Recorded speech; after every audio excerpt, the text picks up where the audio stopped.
महाभारत का कुरुक्षेत्र युद्ध एक गहन और जटिल कहानी है जो राजसी प्रतिद्वंद्विता, परिवार के अंतर्विरोध और नैतिकता के संघर्ष से भरी हुई है।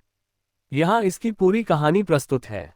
पृष्ठभूमि: महाभारत की कहानी कौरवों और पांडवों के बीच एक गहरी दुश्मनी से शुरू होती है। कौरवों का नेतृत्व दुर्योधन करता है, जबकि पांडवों का नेतृत्व युधिष्ठिर करते हैं। दोनों परिवार एक ही वंश के सदस्य हैं, लेकिन उनके बीच का तनाव समय के साथ बढ़ता गया। द्रुपद की सभा: पांडवों और कौरवों का संघर्ष उस समय और बढ़ा जब पांडवों ने द्रुपद की सभा में द्रौपदी को जीता।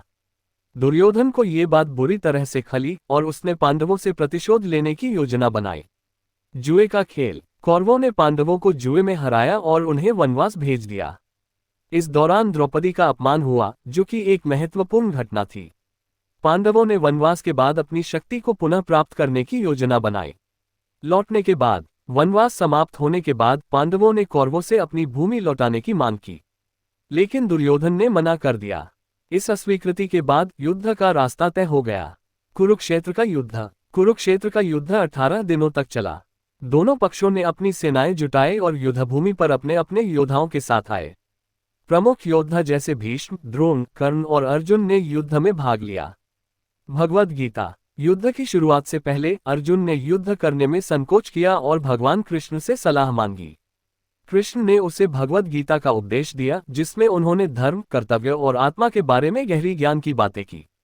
युद्ध का परिणाम: कुरुक्षेत्र युद्ध में अनगिनत योद्धा मारे गए। अंततः पांडवों ने विजय प्राप्त की, लेकिन बहुत बड़ी कीमत चुकानी पड़ी। युद्ध के बाद हस्तिनापुर का राज्य खंडहर में बदल गया और पांडवों को अपनी जीत का कोई जश्न नहीं मनाने का मन नहीं था।